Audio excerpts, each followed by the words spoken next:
Hello, everyone, and welcome back to another episode of the Stable Exchange podcast. On today's episode, we are chatting with Kendra Clarke, the founder and trainer of Clarke Equine. She is based in Bucks County, Pennsylvania, and her offerings and skills go way beyond your typical training and horseback riding lessons. Kendra has a multitude of certifications, which you will hear her talk about in today's episode. Some of those include Train Your Seat Method, Franklin Method, and she also specializes in rider biomechanics. One of the things I'm most excited for you guys to hear in this episode are all of the different ways that Kendra as a trainer has been looking to grow and scale her business in a way that you may not necessarily expect as a trainer. She is always thinking of things that she can add to her program, and most of those actually come with a bit of a tech background.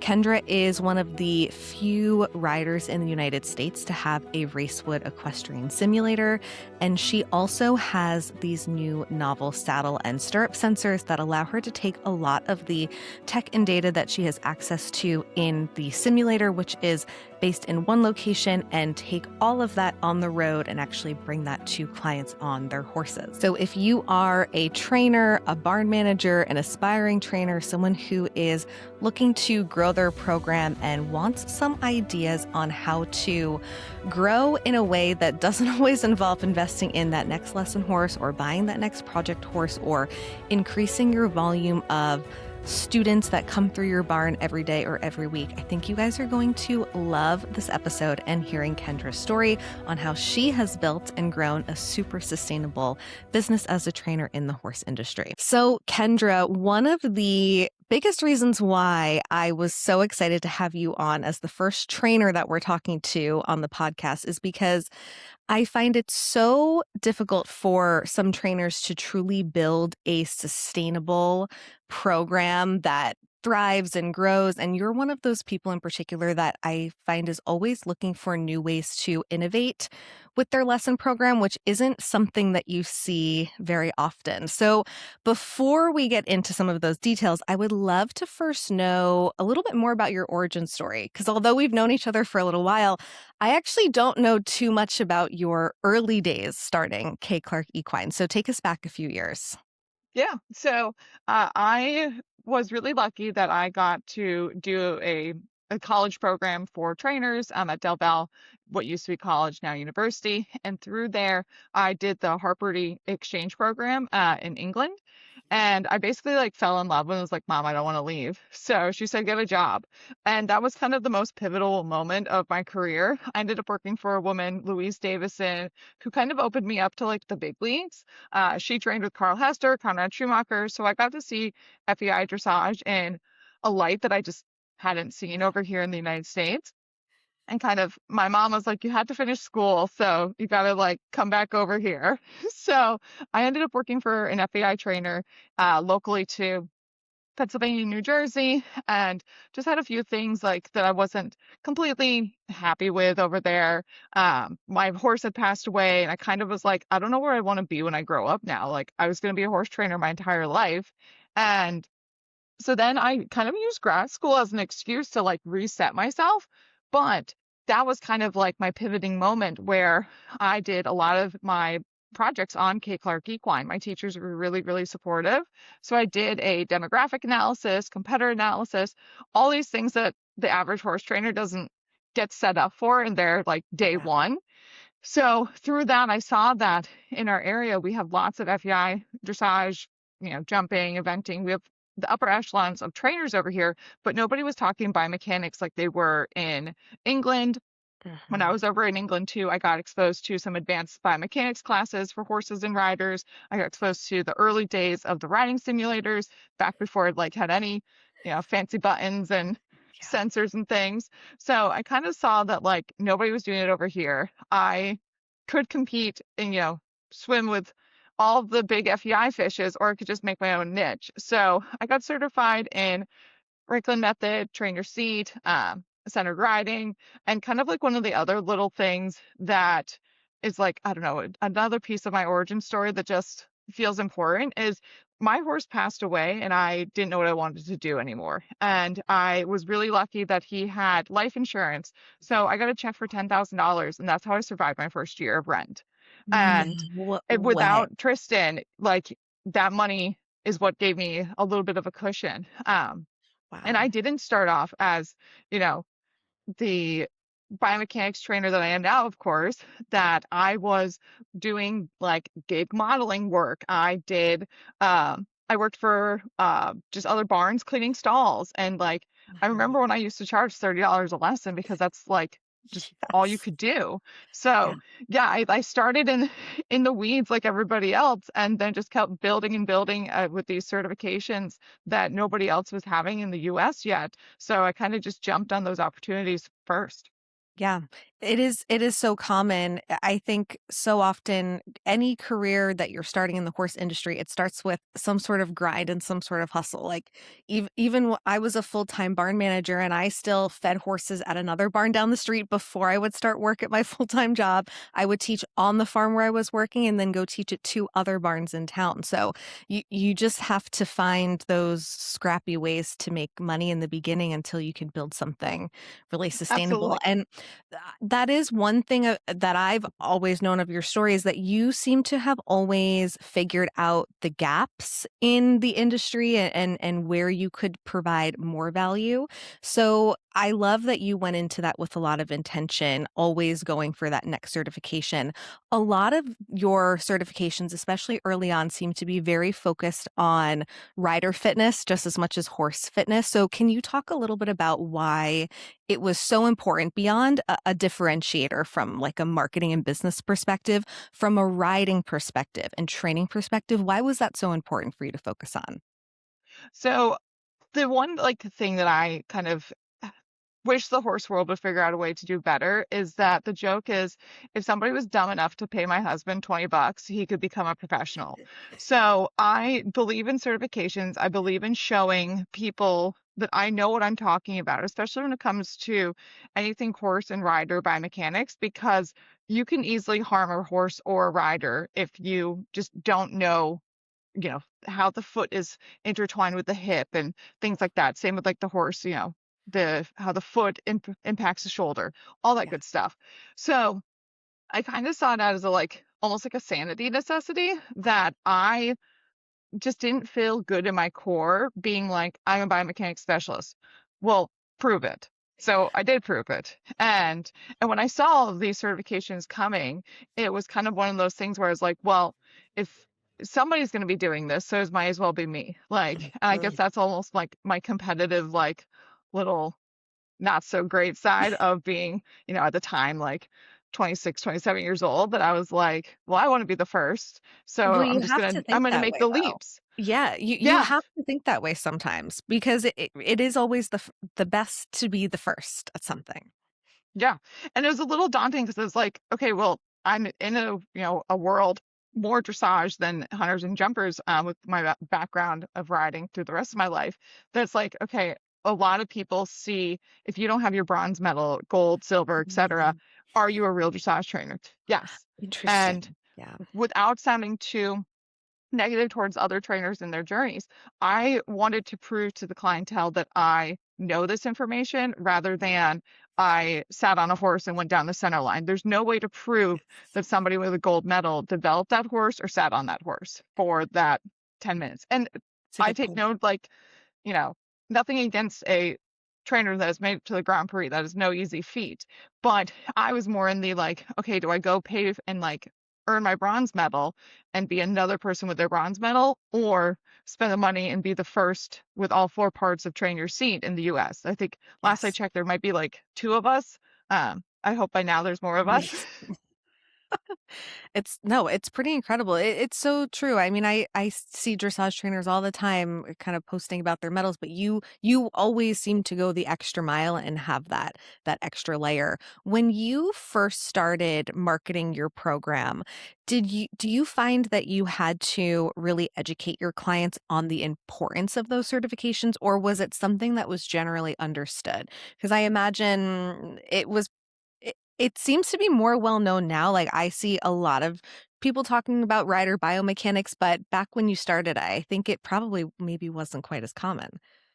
Yeah, it was a little bit of both. I had like really good word of mouth has always been kind of my best advantage, that people would come and ride with me, and then, they tell all their friends, and, Yeah. this, my horse is suddenly doing better because of this one simple thing that she told me.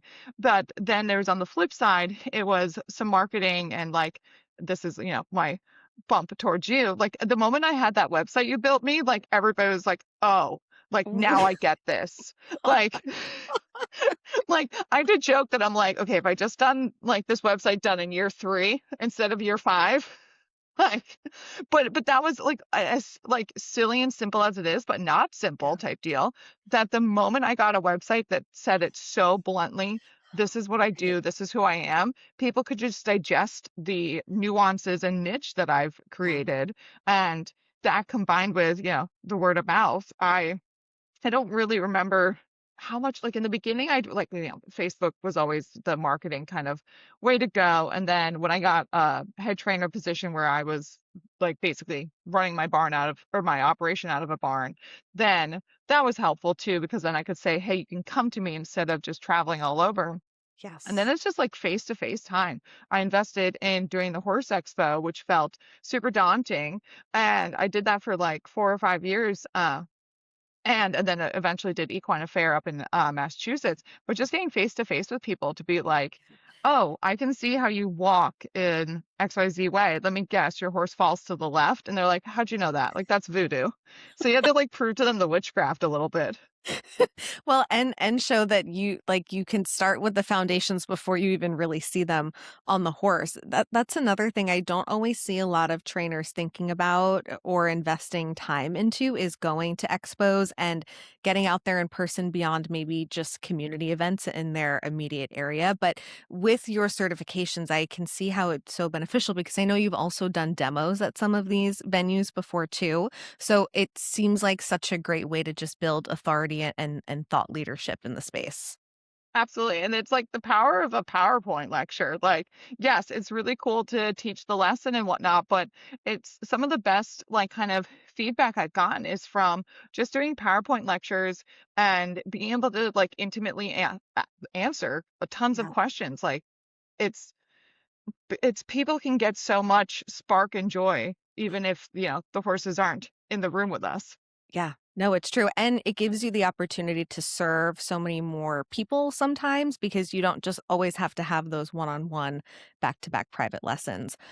I find so many trainers or horse girls who are dreaming about starting their own program just don't even know where to start. Is there any advice that you can give an aspiring trainer? Maybe it's someone who is a head trainer at another barn or who's thinking about starting their own program. Is there one thing that maybe you wish you knew then that you know now about first starting your program? So I think I'd first tell myself too, that, like the permission, like it's gonna take a while for you to be 100% on your own. I wasn't all my paycheck didn't come from just my business until I think it was like year 7 or 8. So it's It's diversifying long your time. income portfolio was one of Yeah. the, big business terms I learned. Yeah. And so it's giving yourself the like grace that you're going to end up working for other people along the journey, but choose who you work for. Like I worked for a saddle fitter, and she was one of like my best mentors. I learned so much beyond horse training and saddle fit from her and the business side of things. And I worked for her until I basically one day I had a horse colic in the morning and colic in the afternoon. And I was like, I think I need to give my notice. I think I'm needed I at the think I need barn to more. be here full time. Yeah. Yes. It was February. It was, tis the season when you got 35 horses at the barn. Yeah. So, and it's into that too. It's just start small and scalable. Like my Finish joke it. after being involved with the 35 stall barn is that 35 opportunities to ruin your day. And That's a then good now point. I have 6, and 6 is a great number. So, 6 is I manageable. yeah, that it's like you're gonna as like a the early stage trainers, you're gonna have to put in the charging less than you want to charge, but then you just keep upping your rates. And like show records don't mean the end all to upping your rates, and it's finding these certifications. It's this is not the good. business advice per se, but like it's okay to get in a little business debt. Business debt is not as terrible as personal debt, but I did. And like I got myself into a little bit of business debt because I was like, I'm going to go get these 4 pieces of train your seat, knowing that they will pay off. Yeah. And I looked at the numbers and I like figured out what I could charge and stuff like that. So it's a lot of projecting and taking leaps of like, and yeah, you might go splat, but having backup plans, like I had so many backup plans, it was ridiculous. Like I've had job offers all over, North Carolina, Massachusetts, and places like that, that if I needed to, I could just go be a hired trainer, Yeah. or I can just keep doing this on my own. So it's, a long-winded answer to that is just do things scalable, Yeah. like, and it's okay to be working multiple jobs and doing a job that you don't want to necessarily do. Like, but you learn things. It's all customer service when it comes to the horse industry. So It's a you good can point. learn customer service at a gas station and pay your bills while then you go clean stalls and then train the horses you want to train. Yeah, it's a good point. Your second job to support your side hustle and dream career doesn't always have to be something that is like you don't have to train at 3 or 4 different barns. I like that you mentioned you did something semi adjacent because it gave you the opportunity to still be working in the industry, maybe even meeting potential clients, but also learning something different and new that you could bring back to your clients. So that was almost its own opportunity for just growth and learning along the way. You mentioned a couple things about pricing. And when we work with clients on the farm and fur side, that is always one of the biggest things that new business owners struggle with, especially in the equine service provider space.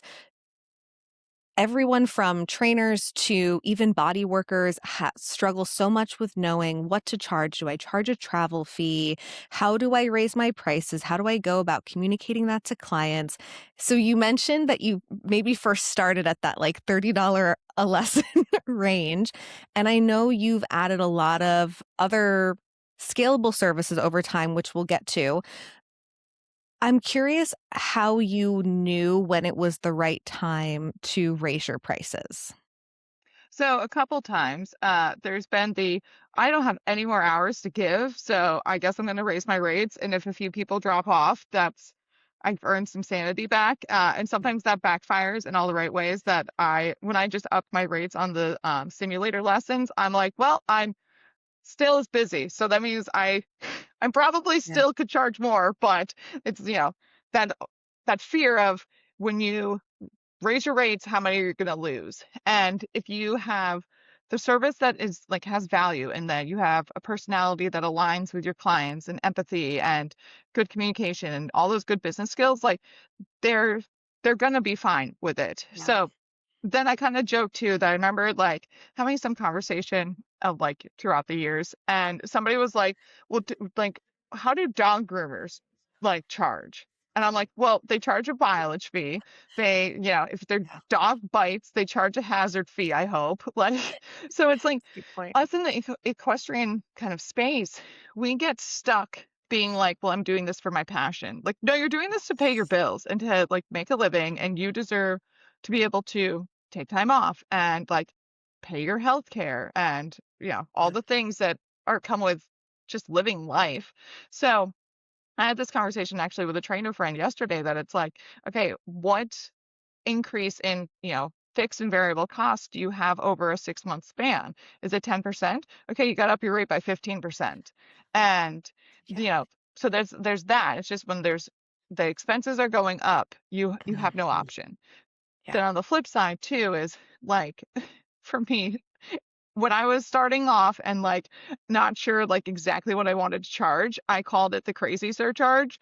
If somebody called me and they sounded nuts, or that they were like, my horse bucks and rears, I'm like, I'm gonna say $200. And if they take it, I guess I'm gonna go there for $200. You have So, to make it and worth your while. oh, absolutely. And it kind of just got to the point too where I'd like test the waters and be like, okay, anybody new, I'm gonna do $80 a lesson. And then like nobody batted an eye. And I'm like, okay, so now I'm going to Anybody new, it's $90. And I kind of probably, if I had an accountant at that time, they would be like, you need a consistent rate. Like, why are some people still paying 50 while others are paying 100? And I'm like, because the 50 ones bring me joy and I don't need their money as much. Like, I'll go make it somewhere else. So you're Sliding never gonna have, scale. yeah, like you're never going to have a good answer for that. Like if I could tell myself 5 years ago, it'd be like, just do the best you can with your pricing and you're going to put emotions into it. So do Yeah. your best. But at the end of the day, like, especially for boarding operations, like if you're in the red, like Yes. why is the boarding operation the one like industry besides maybe restaurants that just like society's like, yeah, you don't make money. Like, Y- no, Yes, you that's you what I you have hear. to make money. Yes, every single person who I've talked to who runs a boarding barn, you don't make money from the actual boarding of the horses. It's everything else that the client signs up for, the training rides, the lessons, the showing, and it's almost a shame that that can't be its own sustainable form of a career Yeah. because it's still a lot of work running a boarding barn, even without all of those extras. Absolutely. And it's the industry as a whole has to shift, but it's too big to make the shift quick enough, I think, to like save some of the boarding operations and people's sanity and whatnot. Yeah, that's a good point. Well, we've loosely mentioned a couple different ways that you've started to scale your business, which is not something that you hear of often from a trainer because so much of a trainer's day to day typically depends on how many man hours they can physically put into teaching in the ring, or I guess teaching clinics could be a way to scale. But then you also have to think about the horse and the workload that they can accommodate on a daily or weekly or monthly basis. You have introduced something really, really unique to your program, the Racewood Equestrian Simulator. And I know you are. I think you're still one of the few trainers in the US to have one of these simulators. So I would love for you to talk to us about how you initially discovered the simulator and if you knew instantly right away it was something that you wanted to add to your program. So I saw it first in 2012 when I was over in England, because that's where the company is based out of.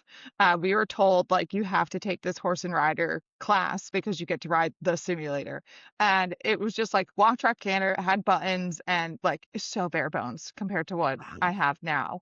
So I always knew in the back of my mind, I was like, oh, this is super cool. And then when I was going through the Train Your Seat program, a lot of the videos that, she provides for us to show all the concepts and whatnot is on a simulator that's up in Canada. So I was like, oh my gosh, I really Nice. want one. So, and like they're expensive. They're like a solid six figure. It's like it's a hefty investment. Yeah. And, 5 years ago, I never thought I was going to like have the business finances to have one. And still to this day, I am in a very, very lucky situation where somebody in one of the local Facebook groups posted, if I bought one of these machines, who would use it? And I went, me, here's my certifications. And No. then I knew there was one owned locally in Bucks County. And I get a Facebook message. I remember it was like a winter, like snow day. I was home and bored doing office work, couldn't get to the barn.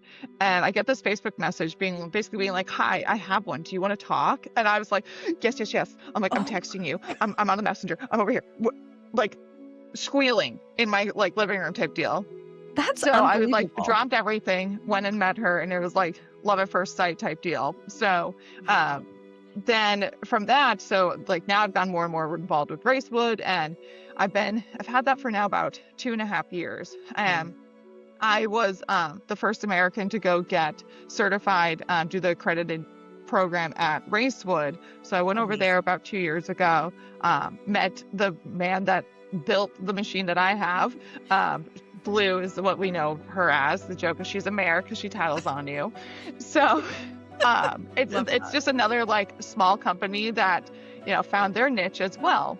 So from that, then there's about like 30 to 35 of them, last numbers I heard, in the United States, but most of them are privately owned. There's a few that are doing more like therapeutic operations or some different training operations.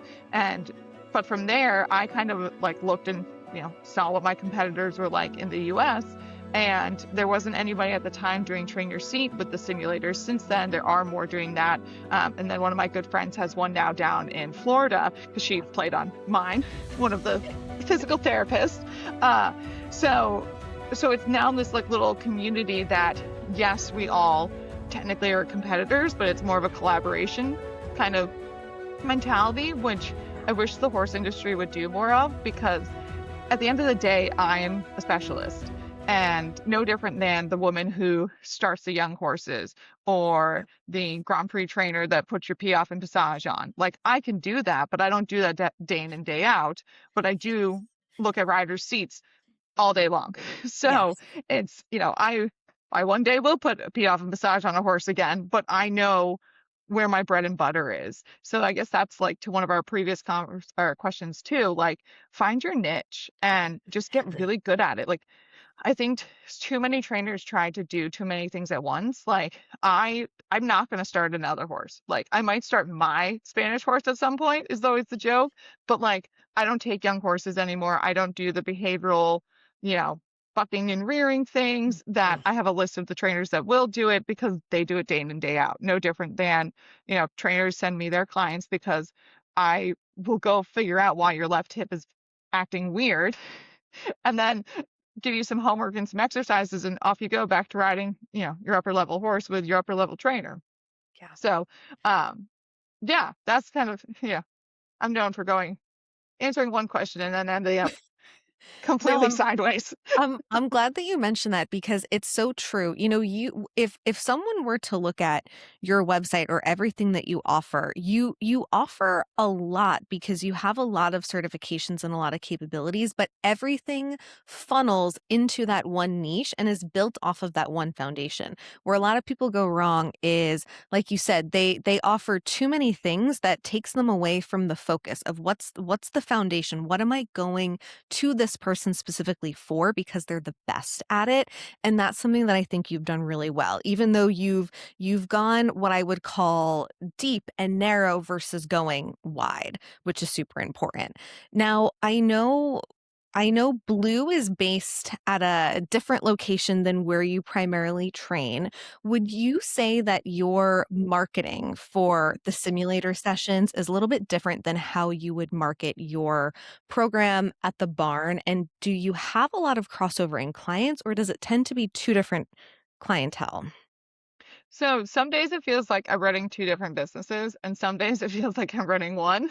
So in the beginning, when I got Blue, there was a lot more crossover than now. I also just had more clients in the beginning of like with real horses, and I've kind of learned that 6 real horses is like kind of a sweet spot. I'll have a seventh and an eighth probably coming in soon. I know the seventh one is coming in, but the eighth one is he'll be here soon enough. To be And determined. yeah, it's once he gets on a trailer better. Horses come first. Don't let him do anything silly in the trailer, they'll kill him. So, but yeah, um it's been interesting kind of journey because I've had a lot of my students that I do see, with their horses, they are on the simulator. Some of them are on it once a week, some of them are Yeah. once a month. It's depends on kind of like what I see on their real horses. And I'm like, hey, we got to go to the simulator and, fix this over there. And like a little plug of, I'm sure we'll talk more about it too, is the saddle sensors that I got.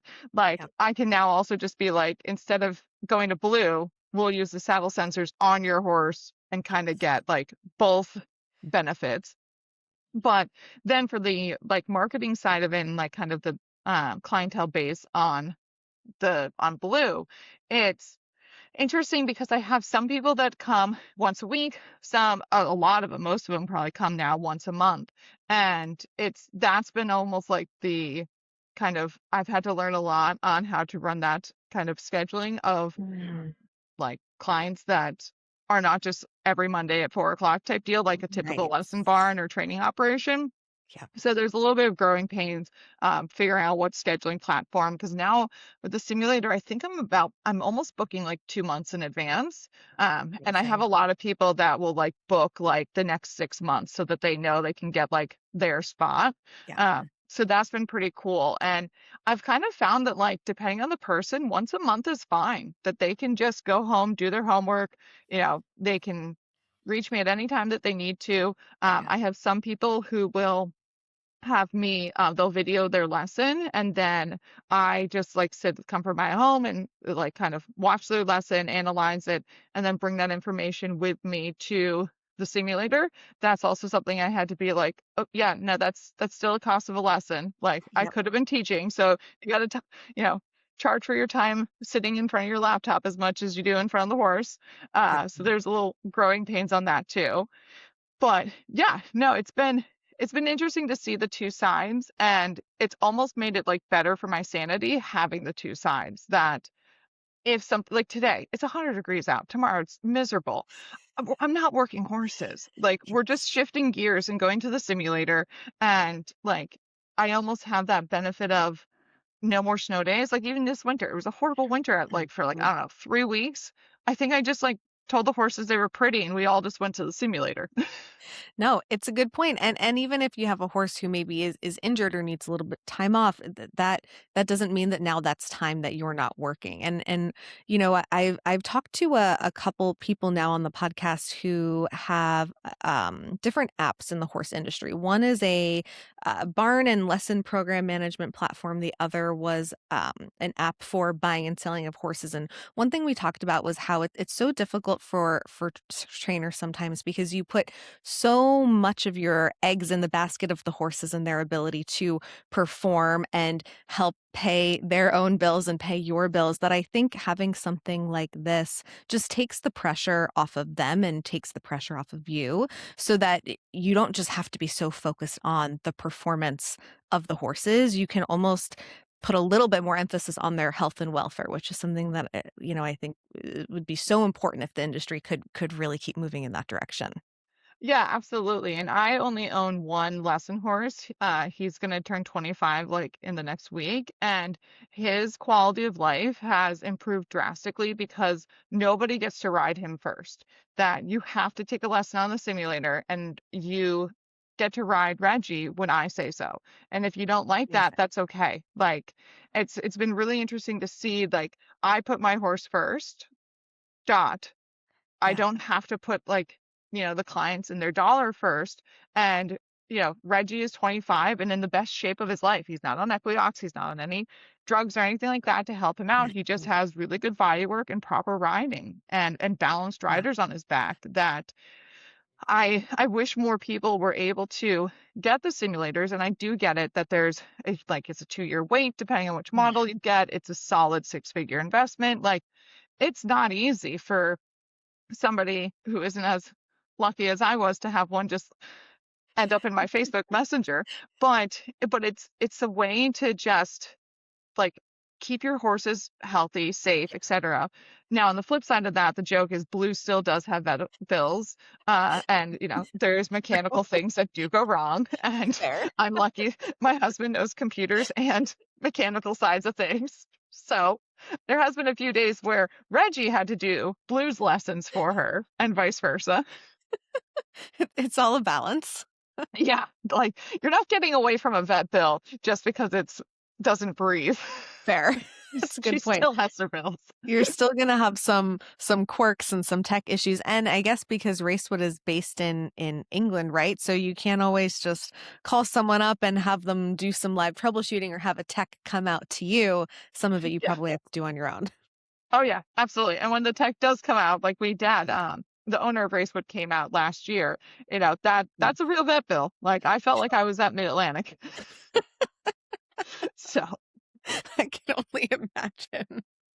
Well, you also mentioned the saddle sensors and stirrup sensors. I imagine we're kind of going to just lump those into one, right? So yeah. I got to see them in action for the first time last week. I know this is something that is another new addition to your program. You know, one thing we talked about in a little bit in the beginning of our conversation is how you are one of those few trainers who is always looking for ways to keep innovating. And you're one of the few trainers that I know personally that kind of goes in the direction of investing in tech and like new technology. So talk to us about the sensors, why that was important to add to your program, and how you have seen the impact of those so far.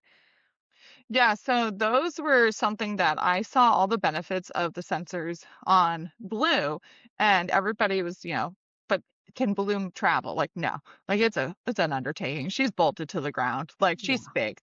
Yeah. It's not as simple. And before, like I was like, dabbling with the conversation of sensors, and my husband being having a tech side to his, career and business and just mindset. He was like, this is something that can be done. Like, we can do this, but, with all that free time. So, and I did originally kind of price out what it would take to make a simulator with a trailer and a big old truck and Oh, a yeah. new simulator model to basically be on the road with that. And it's like a solid 500,000. And I'm like, I'm gonna go buy a horse for that amount of money. Yes. Like, and it would change That's my life significant. completely. I would be on the road, and I Yes. like having horses at home. So I was kind of just looking for something that could make it so that one, it's a smaller financial investment than six figures, and that I could take the sensor metrics, but apply to your horse, and where you could get the feeling and, changes from your body put directly into your horse and see how they give you the feedback more so than like, the screen that's in my hand. So it was a lot of just Googling. And I ended up finding this company, like the page for the equestrian side of it was really more geared towards research and like projects that were going on in Europe, and nobody was really talking about it for training. And I like the stars align type deal that their US headquarters is in Pittsburgh, and I teach out in Pittsburgh a couple times a year. So I kind of like asked the host, being like, can I stay an extra day? You want to do a project with me? Which she was all gung ho. Like So we had cool. too many people were at the appointment type deal that everybody was nosy and excited. And I met the woman who is in charge over here. And we kind of just like really liked the ideas of making this into a training application. And I'd like been on a call with them and showed them what I was up to with Blue and how like there is space for this. Yeah. So I believe there might be one person in Europe like dabbling with this idea, but when it comes to the US, I'm the first to do it. But it was a lot of like daunting conversations, and because it is a five-figure investment. And luckily I have an accountant who is supportive of my ideas, but also knows the numbers enough to go, hold on, like let's make sure we're doing this right. So like jumping back to a previous question, like get an accountant. Like I wish I'd had her sister had to, like, who's one of my students, had to wear me down for like a year and a half, being like, you didn't go to school to do bookkeeping, like It's a good have point. her do it for you so you can just train horses. And like, yeah, Yeah. That's good like advice. it's in the beginning of businesses, when you're like looking and seeing no money coming in, being like, what do you mean I need to like hire a social media and an accountant manager? Like just do it. It's No, worth the it's true. money.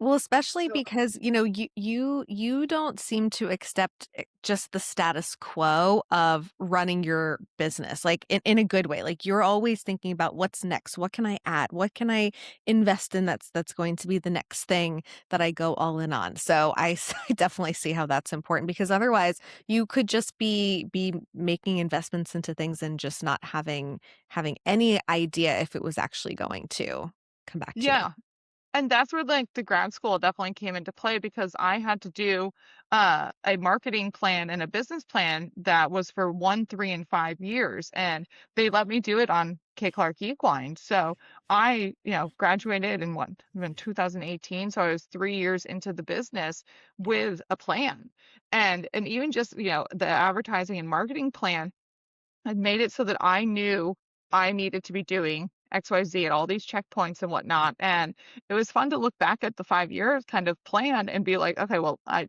actually became done in the 3 year plan. So I guess I got to call Tara and make a better website.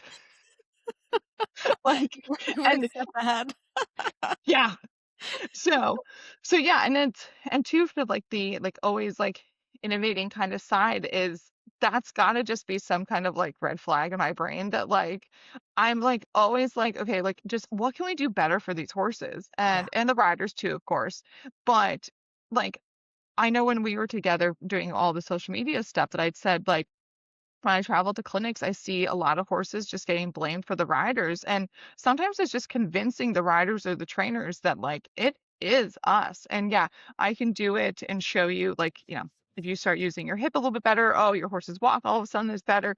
And people will be like intrigued. But now I've seen, especially with the sensors, when I use them with the real horses, like, I can physically say, here, look at, like, you are sitting to the left. No, I'm not.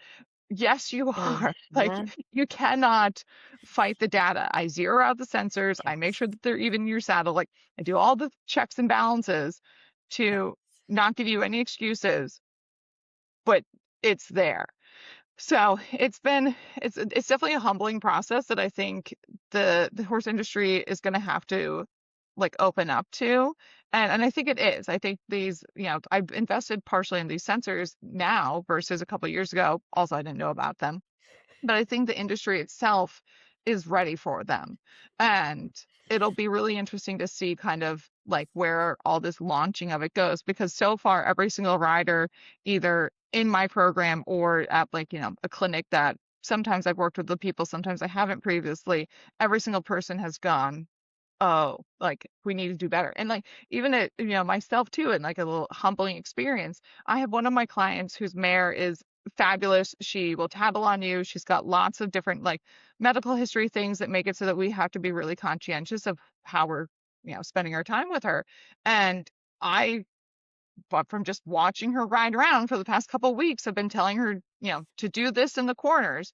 And Mm. then we goofed off with the sensors one day and I was like, holy, like you are off to the left a lot.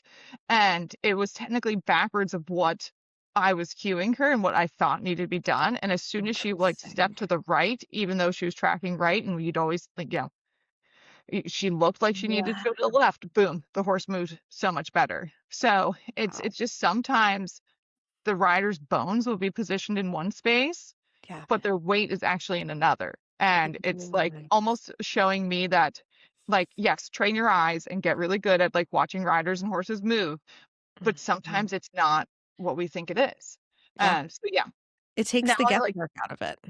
absolutely. And it's like my joke now that I, originally had when I was doing all of the train your seat stuff is like, I don't know how to teach now without these balls and bands. Like, they just make my life easier.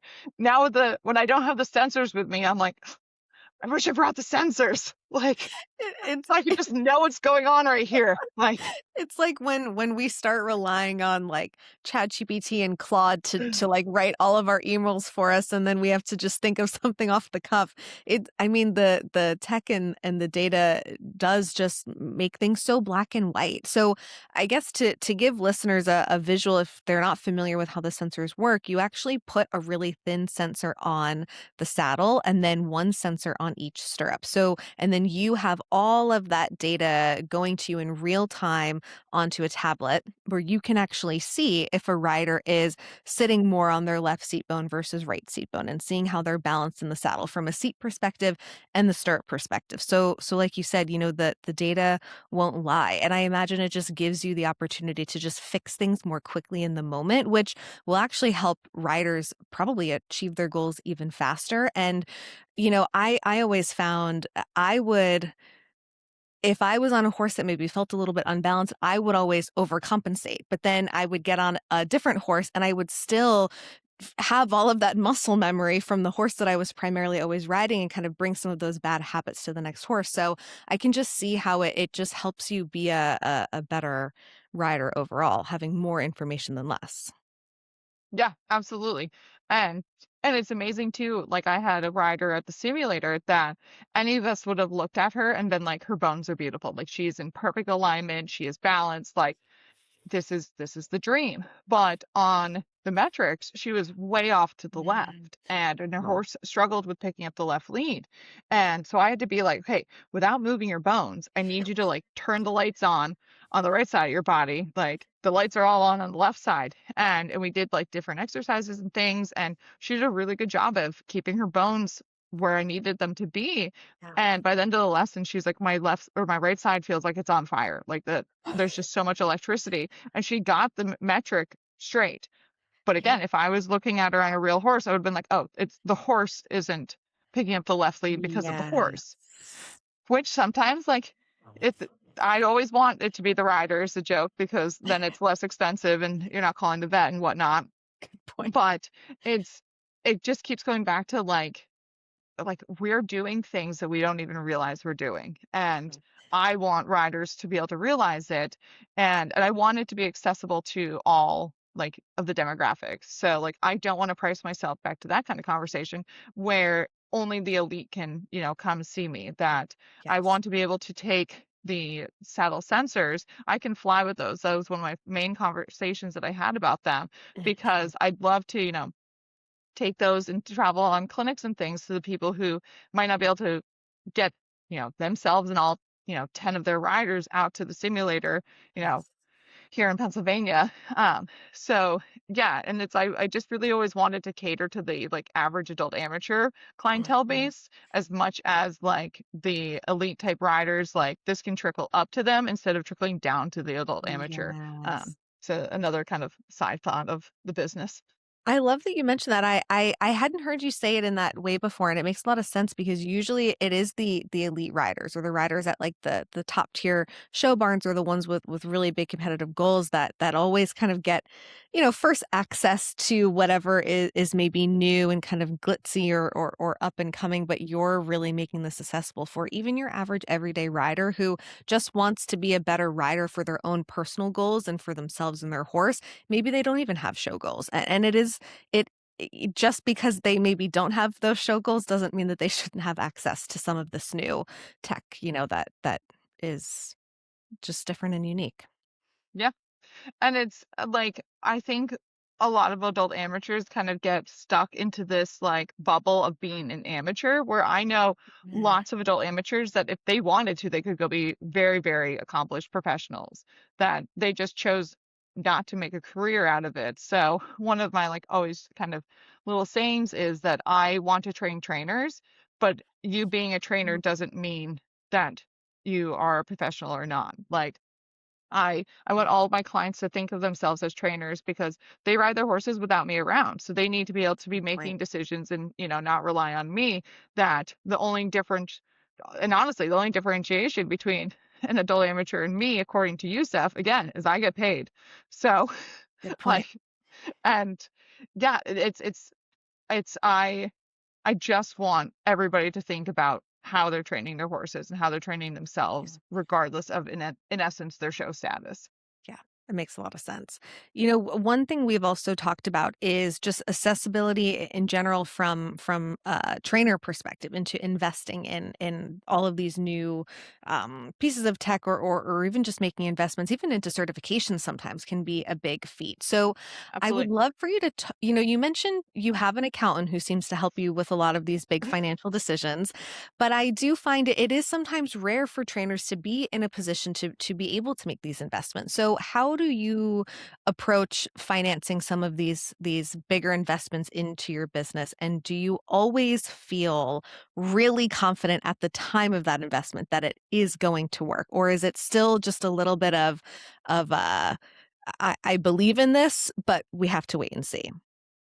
Yeah, so I think a lot of it's just like kind of it's a touch of like right place at the right time and like making all your calculated risks. So Yeah. during COVID, I did the best I'd ever done to date. So I got none of their like economic relief, like kind of free funds, but I did take advantage of their small business association loans. And I still to this day take advantage of those. They're a little bit of like, you got to go through some leaps and paperwork. And my accountant did it this time for me. So it was much easier. But during COVID, I mean, I was, you know, the March of COVID, I went down 75% of my income and was not sure what the rest of, 2020 was going to look like. But then when I started seeing these kind of the idle loans, I was like, this interest rate is like 2%. Like I'm never going to get this again. Yeah. So I think between my two idle loans, I took out maybe like 20 or 25,000, and I used all of that for train your seat. And of course, like I don't know, the week before uh COVID hit, I just bought a $5,000 saddle on credit because I thought I was going to pay it off quickly, and then my income went and crashed. So the joke is the government owns my saddle still. Uh, it's fine, but it's looking. I leveraged that, those loans. Yes, I hope we never see loans like that again in a disaster situation. But I leveraged that I have my loan payment for the next, I don't know how many years, many, many, many, is the cost of going out to dinner once. So it's kind of framing things like that too. So like with my the saddle sensors, like I know that it was, looking at the chunk of what it costs, the five figures, was scary, but breaking it down into, okay, if I finance it and it's this much per month, and that means that I need to teach X amount of lessons on it per month, great. Or I need to teach X amount of lessons, on the simulator and just in general to pay this off, great. And it's, Yeah. looking at, I'm lucky that I don't own a boarding operation so that I have a little bit more working capital than kind of the average trainer that has the boarding and training side of it. Yeah. So I looked and just saw like, do I have enough to pay myself, cover all the bills, et cetera, and still, you know, pay this off. And it was a lot of, conversations with the accountant. But then it's also strategic moves too. Like I am moving from an LLC to an S corp because there's so many tax advantages to Yes. that. And there's pros and cons to that. And you definitely need an accountant to help you with that. Like in my opinion, it's daunting. But it's looking at the big picture of like we own businesses first. Yes. Everybody I think is a horsewoman first and then a business owner when it comes to running their business. But it's sadly we gotta flip the switch. Yes, always do right by the horses, et cetera, et cetera. But at the end of the day, I don't own a horse for myself or another lesson horse because I can't afford it.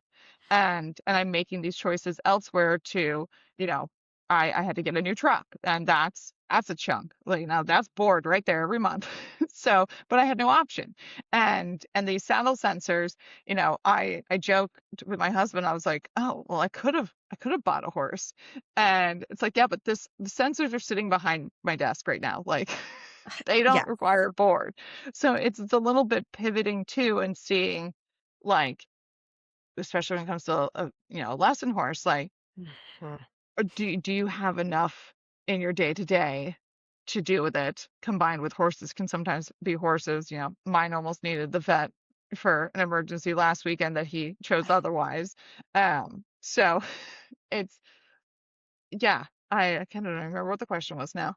Well, no, you know what? I love that you mentioned that because I do find so many trainers or people that I've just known in the horse industry seem to get into this, of course, for the passion of horses, but they almost want to teach and grow their program to support their dreams and goals of buying more horses and showing more horses, which isn't always the best decision financially. Like you're making really smart decisions for your business, thinking about what's scalable, what can help me grow and make money. And often the answer is not buying more horses. Like, yes, there are some programs where it makes sense for them to invest in another lesson horse, but that horse is always then going to cost them more board, have unexpected vet bills that come up. And how often do you hear nightmare stories of someone getting that safe lesson horse that just doesn't end up being exactly what they thought. So uh, I love your perspective on it because it isn't one that I hear often from trainers. Yeah, and then when it comes to like the lesson horses too, it's figuring out your niche. Like I will teach, young riders, and I choose to say the word young riders instead of kids because kids kind of get lumped into the, 8-year-old who is, it's her first time riding a horse type deal versus I feel like young riders have more of the passion and not necessarily more passion, but they just have a different type of passion. And they're going for different goals than, the kindergarten classes type deal. And we need the trainers that love to teach kindergarten so that us trainers that like to teach college can teach just college. But it's like if I built my program around teaching kindergarten, I would need more lesson horses. Yes, And good point. I know what my lesson horse, what he cost me each year. The joke is that last year he was $44 in the black. And that is not a lot. There's no wiggle room there. And so there was a few times where the joke was that the simulator was a sugar mama for a couple months. Uh, so, and he, knock on wood, he's not exciting when it comes to vet work. But That's good. yeah, it's looking at, also, again, always back to the kind of competitor analysis. There's some really phenomenal barns around here that teach the, elementary level and middle school, high school type level Yeah, of riding. So, like, I'm going to let them do their niche and not try to compete in their space and good. have to have, XYZ lesson horses.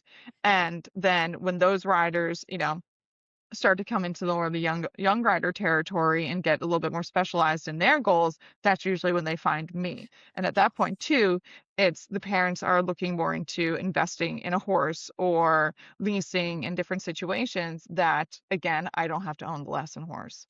Yeah.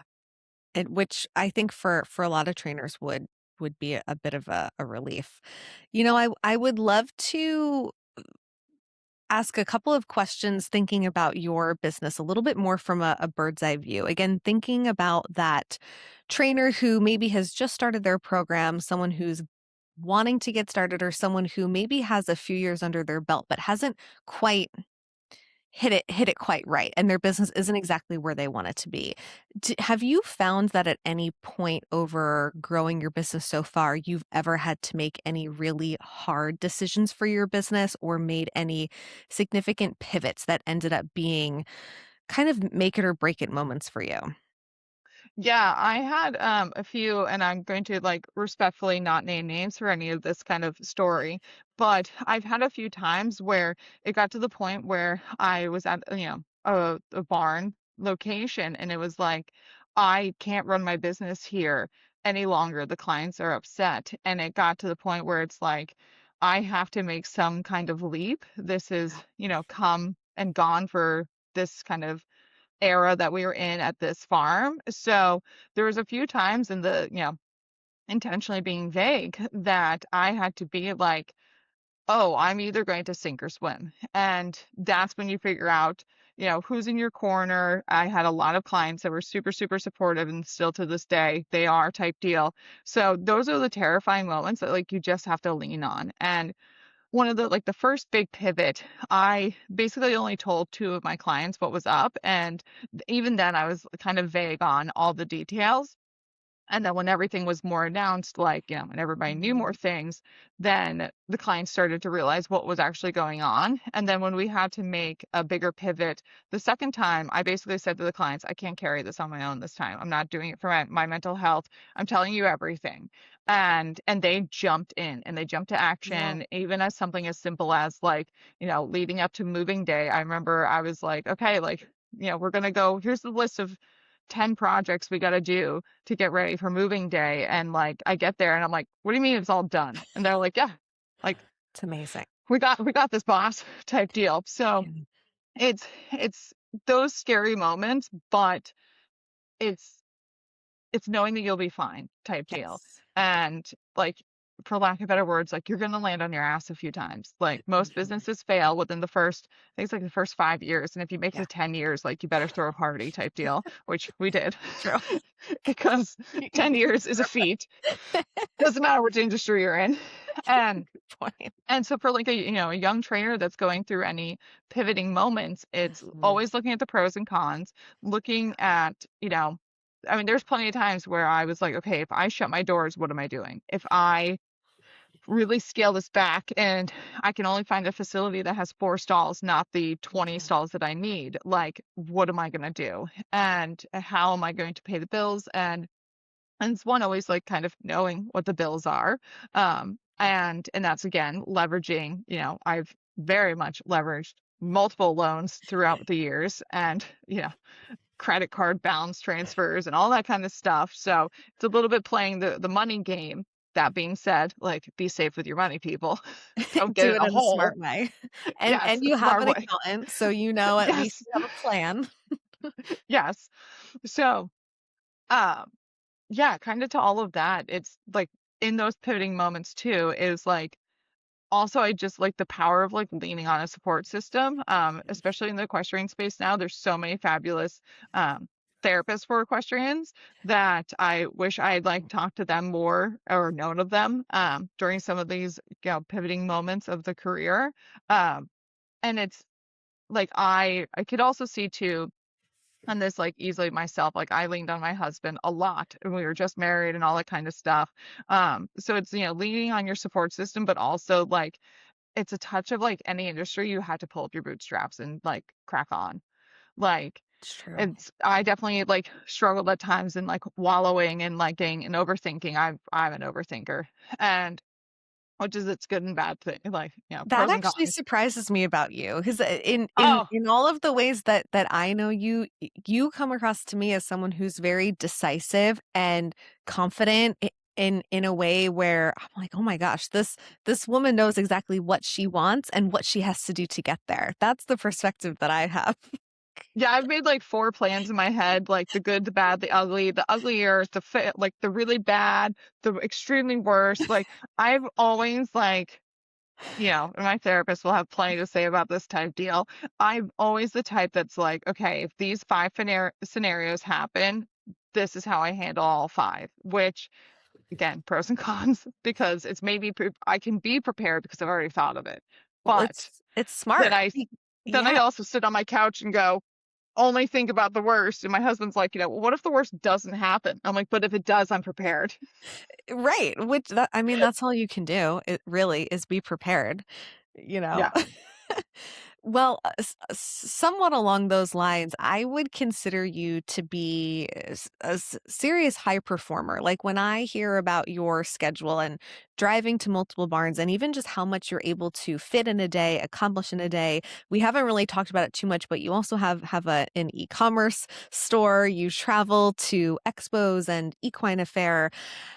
Is there anything that you have implemented into maybe a daily routine or a weekly routine that you attribute to allowing you to constantly get to where you need to go and have such a tight schedule that you manage? So it's a little bit of a joke in my like friend circle. So one of my close friends who's like, basically my office assistant at this point, her husband has putzing Sundays.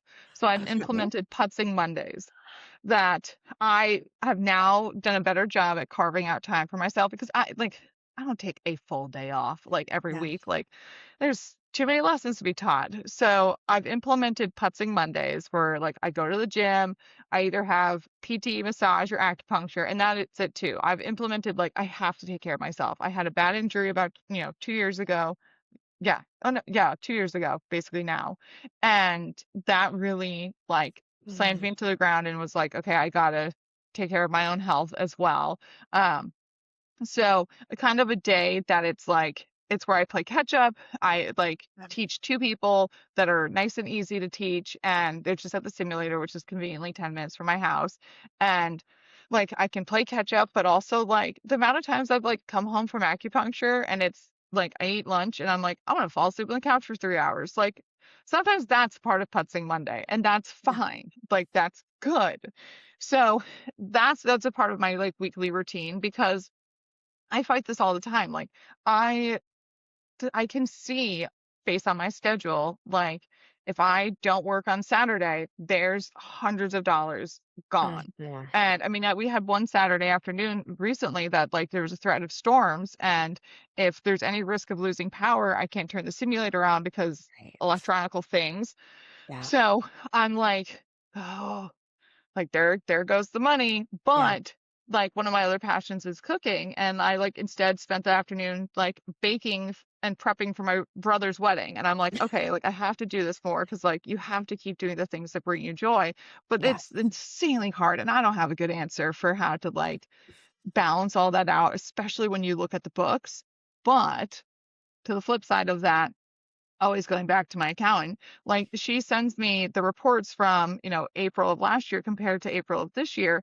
And I Mhm. can then see like, okay, we are doing better. And even just something as simple as like I sold my old truck that was, costing me thousands of dollars in repairs because it was old, and now it's not. So like, yeah, I took the leap of getting a new truck loan that even though the other one was basically paid off, but repair costs are down. So it's, having an accountant to be like, okay, no, like you are doing better than you were last year, even though you might not feel like it. You have been doing, XYZ with Mhm. how you're paying yourself and paying this.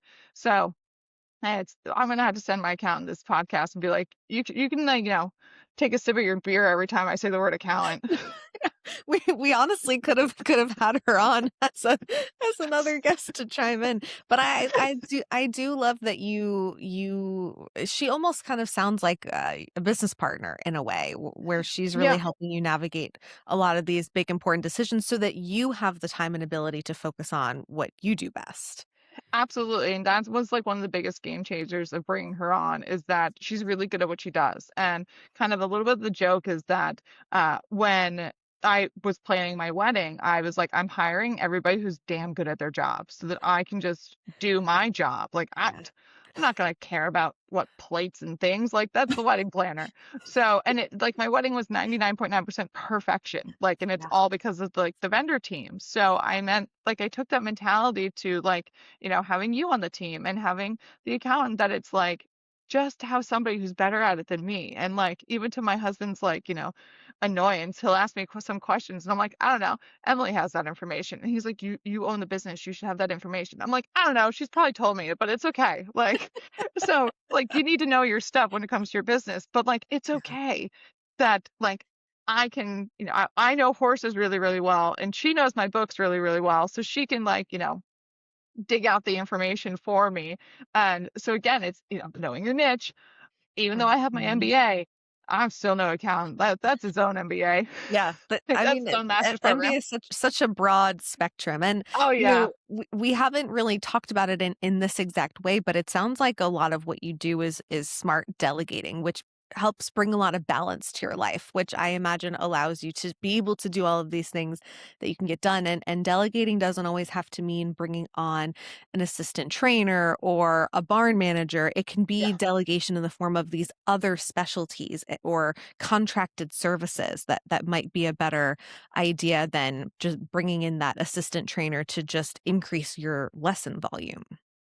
Absolutely. And like another, funny example is I hate cleaning my truck. Like I got a dog. It's a work truck. And I remember I was like, oh, this was like years ago when like the business wasn't what it is now. And I'm like, "Ugh, I really need to clean my truck." And I'm like, okay, I can suffer through like 8 hours and like not have a truck that's that clean. Or I can pay somebody else to do it for 2 hours while I go teach lessons, which then Yes. makes me, I will earn more than I just spent on him. So I'm just going to have him come clean my truck and I'm going to do what I like find joy in doing. Like, and same for you. Like, there's some tasks on my website that I'm like, I could probably figure this out. And then I log in and I'm like, I'm not. Like, I'm already confused. Like, I'm gonna go. Like, it's not worth the hassle. And like when it's, Ah, especially as a trainer, you only have so many hours too that like you can take a deep breath. that's Like, true. if I'm gonna be sitting here for 2 hours working on my website when you could do it in 15 minutes, or I can like, go take the dog for a walk, I'm gonna take the Yeah. dog for a walk and pay you. Like, Yeah. it's worth it. That's a good point because it just is another way that just gives you that balance so that you have your putzing Mondays and then you show up refreshed, ready to start the rest of the week. Yeah. Well, I'm going to start to wind down with our final question. We ask this question or an iteration of it to every guest. If you were sitting across from a fellow equestrian entrepreneur, what is the biggest lesson that you would want them to walk away from your story with and remember forever? So I remember reading that in the questions you sent me, and I was like, "Oh, I could just like talk an hour about that question alone." So it's going to be like a multi-part answer because, like Go we've for it. said, a bunch so far today. Like it's delegating. It's Yeah. like that's was the biggest game changer for my sanity, my business growth was delegating, and it's going to feel daunting at first. Like even now, my accountant, upped what I owe her each month, and I'm like, do you think I can do it? And she's like, Kendra, do you see the numbers? Like, and that's year 11. Like, so you're always going to have that fear.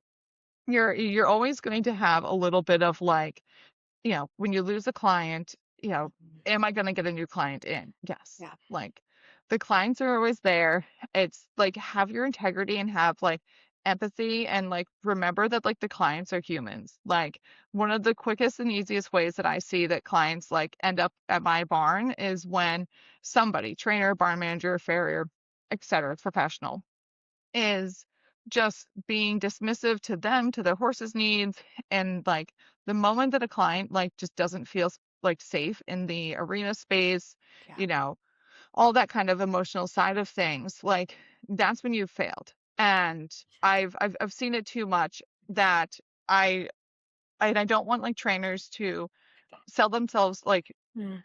extend themselves out too much that where they Yeah. can't be that empathetic and have the personality and etc. And part of it too is like with the trainers, if your niche is you're really really good at training horses but less so like you don't want to be as client facing, then make that your niche. Like Point. it's doable to have be as client involved or not in this industry. Like Yeah. that's another little side note because I know a lot of trainers out there who are phenomenal at training horses. So they do that, and they have the owners that don't ride as much as the owners that I have who do ride their horses 5 days a week Yeah. because that's the niche I got into. So it's knowing your niche and kind of like with that niche, like just take the time and you're going to like know like such as a 135 plan for your, planning out your business, Mhm. make a plan, keep looking at the plan and know that in like easily the first 5 to 8 years, and I'm pretty sure for me it was 8, like you're gonna work for somebody else. And Yeah. that's a strategic like move to do for yourself because I could have been suffering along trying to find clients, or I Mhm. knew every Friday I was making X dollar amount inside at a tack shop with Yes. AC and heat, giving my body a break. That was it too. Like Yeah. even just like the strategic move of working in something, it was still equestrian, but it wasn't in the barn to just give yourself a break. Yes. And so, yeah, diversifying your income portfolio, knowing your niche, and a good vendor support team is, Yeah. I guess, my big takeaways. Yeah. No, it's super important. I find so many people in the horse industry are afraid to niche down because they feel as though the equestrian industry is already a niche. But there Yeah. there are so many ways to go deeper. And I think your story is such a great testament to that. Figure out your specialty and go really, really narrow instead of going wide, throwing everything against the wall to see what sticks because you're it's going to just become harder for you to become known for something and will be harder for you in the long run to develop that specialty and become the best at it. So I think Yeah. that's great advice. And a little bit with that too is like knowing your niche, but it doesn't have to be discipline specific. Like I've been in Yes. the hunter Good jumper point. world, reining and dressage and mainly dressage now, but it's okay if you want to like, dabble and do reining and dressage. That in particular very much Mm. coincides back and forth with each other. That was a huge thing that I did at the same time during college. So I think a lot of people just think getting into a niche is getting into a discipline, but it's so much deeper than that. And Yeah. it doesn't matter what saddles on the horses, if you want that to be your niche type deal. Yeah, you're right. Well, and I even think about all of the hunter jumper barns just in my immediate area. There are so many that I could just rattle off the top of my head that are all within 15 minutes of each other. So even niching down into a discipline almost isn't even a niche sometimes, No. depending on where where you're located. So you do have to think a step further and go a step deeper. So the last thing we'll end with is, we've talked so much today about how you are always innovating and adding to your program. Is there anything that we should be keeping an eye out for or anything that you want to share for what's next, even if it's just popping up at a clinic somewhere or going on the road somewhere? Yeah, so this year I've made the decision to sponsor the booth or the box decorating contest at the dressage at Devon. So that'll be a new Very fun. fun adventure to do. It's, of course, it's a marketing thing. Yeah. So I'll be spending some time at dressage at Devon. I'm going to do Equine Affair this year. I've actually decided not to do the Horse Expo next year in lieu of doing dressage at Devon this year. So then we'll see what that kind of pans out if I go and teach just at the expo, but I've decided not to do a booth this year. And again, it's like you gotta make those leaps to be like, well, Yes. this is the era, the time of this has come and gone type deal. I want to move and do something differently. Yeah. We will be launching a lot more with the saddle sensors. That will probably be more towards like the end of the summer and get it up on the website as soon as we can type deal. But that I really want to push for booking for next year, Yeah. just 'cause basically this year I don't have many weekend days left.